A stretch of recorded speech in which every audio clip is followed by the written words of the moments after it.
Hello everyone, welcome back to my channel that is chemistry tricks. Today I will explain, actually explain नहीं होगा, trick बताने वाली हूँ। Trick to remember that is a types of process.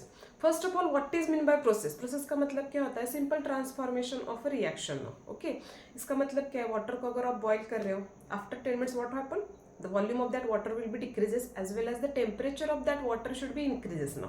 मतलब कुछ changes हो रहे. Okay, so that changes present into chemical reaction is called as what here? Process. Okay, तो अब इसके मेन 5 टाइप्स है, इसमें से यहाँ पे मैं 4 टाइप्स दे रही हूँ, बताती हूँ कौन से.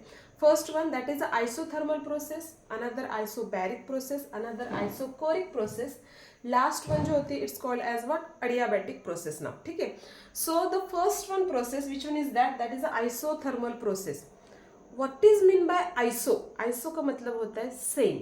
आइसो का मतलब क्या होता है? सेम और कांस्टेंट. ठीक है, वो चेंज नहीं होगा. ये पहले आप रिमेंबर कर लो. आइसो का मतलब क्या होता है? सेम. अगर आपने इसको थोड़ा सा एक्सप्लेन किया तो एकदम इजी हो जाएगा. ठीक है, थोड़ा सा डिस्ट्रीब्यूट किया तो, डिवाइड किया तो. ओके, अब थर्मल का मतलब होता है यहाँ पे टेम्परेचर. तो नाम में ही सब कुछ है ना. सो आइसोथर्मल प्रोसेस का मतलब क्या होगा?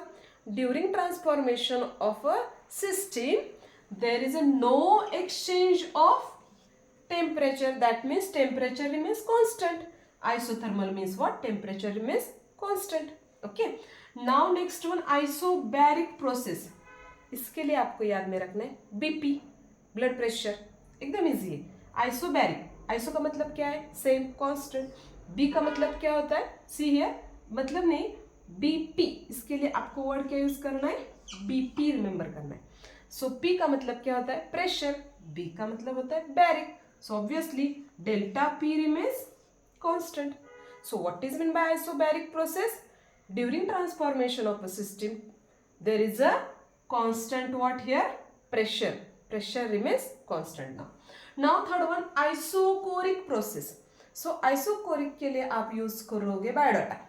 आपका बायोडाटा, उसको और एक वर्ड होता है रेज्यूम, और उसको और एक वर्ड होता है इट्स कॉल्ड एज सीवी. सो इसके लिए आपको यूज करना है वर्ड सीवी. समझ में? सो वी, वी का मतलब क्या होता है? वॉल्यूम. एंड सी का मतलब क्या होता है? आइसोकोरिक. ओके, तो क्या होगा? During transformation there is a no exchange of volume. There is a no exchange of volume, मतलब वॉल्यूम क्या होगा यहाँ पे? कांस्टेंट होगा. Now next one adiabatic process. तो एडियाबैटिक प्रोसेस में कुछ भी चेंज नहीं होता है. मतलब क्या होता है? There is a no exchange of heat. There is no exchange of what? Heat, जिसको आप डिनोट करोगे क्यू से.